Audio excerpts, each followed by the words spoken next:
31 December নিয়ে social মিডিয়াতে খুব বেশি আলোচনা সমালোচনা হচ্ছে। আসলে 31 ডিসেম্বর কি হতে চলছে এই বিষয় নিয়ে আমাদের সবারই জানার কৌতূহল। আমরা আজকের ভিডিওতে জেনে নিব 31 ডিসেম্বর আসলে কি হতে যাচ্ছে। আর একদিন পরেই 31 ডিসেম্বর জুলাই বিপ্লবের ঘোষণাপত্রে নতুন বাংলাদেশের ঘোষণা দেওয়া হবে বলে জানিয়েছেন বৈষম্য বিরোধী ছাত্র আন্দোলনের আহ্বায়ক হাসনাত আবদুল্লাহ। তিনি বলেন, এই ঘোষণাপত্রে আগামীর বাংলাদেশের আশা আকাঙ্ক্ষা প্রতিফলন ঘটবে। 31 ডিসেম্বর জুলাই বিপ্লবের ঘোষণাপত্রে নাৎসিবাদী আওয়ামী লীগকে বাংলাদেশের অপ্রাসঙ্গিক ঘোষণা করা হবে। রাজধানীর কেন্দ্রীয় শহীদ মিনারে চলতি বছরের শেষ দিন 31 ডিসেম্বর বেলা ৩টায় জুলাই বিপ্লবের ঘোষণাপত্র ঘোষণা করবে বৈষম্য বিরোধী ছাত্র আন্দোলন। সেই ঘোষণাকে সামনে রেখে রোববার দুপুরে বাংলা মোটর নিজেদের কেন্দ্রীয় কার্যালয়ে এক সংবাদ সম্মেলনে তিনি একথা বলেন। চলতি বছরে জুলাই মাসের শুরুতেই সরকারি চাকরিতে কোটা ব্যবস্থার বিরুদ্ধে শুরু হওয়া বৈষম্য বিরোধী ছাত্র আন্দোলনের এক পর্যায়ে রূপ নেয় শেখ হাসিনার নেতৃত্বাধীন আওয়ামী লীগ সরকার পতনের আন্দোলন। ৩ আগস্ট জাতীয় শহীদ মিনারে এক দফা আন্দোলনের ঘোষণা দেয় বৈষম্য বিরোধী ছাত্র আন্দোলন। এক দফা ঘোষণার পরপরে মাঠে নেমে আসেন সর্বস্তরের মানুষ। জুলাই থেকে আগস্টের শুরুতে প্রাণ দেন সহস্রাধিক ছাত্র জনতা। এরই ধারাবাহিকতায় ৫ আগস্ট দুপুরে দেশ ছেড়ে পালিয়ে যান শেখ হাসিনা। তিনি এখন দিল্লিতে অবস্থান করছেন। হাসিনার পতনের পর উল্লাসে মাতেন সর্বস্তরের মানুষ। রোববারের সংবাদ সম্মেলনে বৈষম্য বিরোধী ছাত্র আন্দোলনের নেতারা আশা প্রকাশ করেন, 31 ডিসেম্বর জুলাই বিপ্লবের ঘোষণাপত্রে নৎসিবাদী আওয়ামী লীগকে বাংলাদেশের অপ্রাসঙ্গিক ঘোষণা করা হবে। ঘোষণাপত্রে মুজিববাদী সংবিধান কবরস্থ ঘোষণা করার দাবি তাদের। বৈষম্য বিরোধী ছাত্র আন্দোলনের আহ্বায়ক হাসনাত আবদুল্লাহ বলেন, আমরা চাই মুজিববাদী সংবিধানকে কবরস্থ ঘোষণা করা হবে। যেখান থেকে এক দফা ঘোষণা দেওয়া হয়েছিল ঠিক সে জায়গা থেকে মুজিববাদী ৭২-এর সংবিধান কবর রচিত হবে। আমরা প্রত্যাশা করছি জুলাই বিপ্লবের ঘোষণাপত্রে নাৎসিবাদী আওয়ামী লীগকে বাংলাদেশে অপ্রাসঙ্গিক ঘোষণা করা হবে।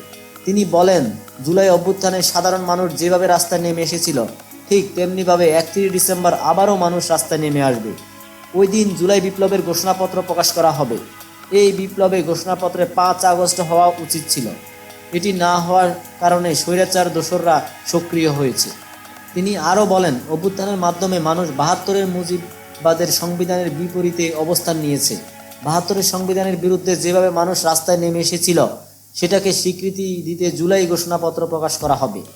31 ডিসেম্বরের আগের সংবিধানের কবর রচনা হবে। হাসনাত বলেন, এটা নির্দিষ্ট কোনো দলের প্রক্লেমেশন না। আমরা দীর্ঘদিন ধরে প্রতারিত জাতি, আর যেন প্রতারিত না হই এজন্য এই ইশতেহার ঘোষণা করা হবে। আমরা চাই যেখান থেকে এক দফা ঘোষণা দেওয়া হয়েছিল সেখান থেকে মুজিববাদের কবর রচনা করা হবে। সংবাদ সম্মেলনে বৈষম্য বিরোধী ছাত্র আন্দোলনের সাবেক সমন্বয়ক ও বর্তমানে জাতীয় নাগরিক কমিটির মুখ্য সংগঠক সার্জিস আলম বলেন, আমরা বিপ্লবের একটি মাত্র ধাপ অতিক্রম করেছি। জুলাই বিপ্লবের ঘোষণাপত্র আরও আগে ঘোষণা করার প্রয়োজন ছিল। তিনি বলেন, আমরা বিশ্বাস করি আমাদের বিপ্লব যেমন ফ্যাসিস্ট বিরোধী সবাইকে ধারণ করতে পেরেছিল, এই ঘোষণাপত্র সবার আশা আকাঙ্ক্ষাকে ধারণ করতে পারবে। এর মধ্যে ঘোষণাপত্রের একটি খসড়া করা হয়েছে বলে জানান সার্জিস আলম। সার্জিস আলম বলেন, এই ঘোষণাটি সামগ্রিকভাবে সারা বাংলাদেশে লিখিত অবস্থায় থাকবে। পুরাতন সিস্টেমগুলোকে রিজেক্ট করবে, নতুন সিস্টেম তৈরি করবে। আগামীতে মানুষ যখন ভোট দেবে তখন তারা বুঝতে পারবে কোন প্রেক্ষাপটে অভ্যুত্থান হয়েছিল। আমরা বিশ্বাস করি মানুষের মনকে যেভাবে ফ্যাসিস্ট বিরোধী আন্দোলনে সক্রিয় করছিল তেমনিভাবে এই ঘোষণাপত্র মানুষের মনে ধারণ করবে। বৈষম্য বিরোধী ছাত্র আন্দোলনের মুখ্য সংগঠক আব্দুল হান্নান মাসুদ বলেন, শহীদ পরিবারের লোকজন ছাড়াও সব রাজনৈতিক দল গণ অভ্যুত্থানের পক্ষে, সব শ্রেণীর পেশার মানুষ 31 ডিসেম্বর শহীদ মিনারে জড়ো হবে। নাৎসিবাদী সংগঠন হিসেবে আওয়ামী লীগকে অপ্রাসঙ্গিক ঘোষণা করে নতুন বাংলাদেশ বিনির্মাণে গণমানুষের আকাঙ্ক্ষা ঘোষণা করা হবে। বক্তব্যের পর উপস্থিত সাংবাদিকেরা হাসনাত আবদুল্লাহ ও সার্জিস আলমকে বিভিন্ন প্রশ্ন করেন।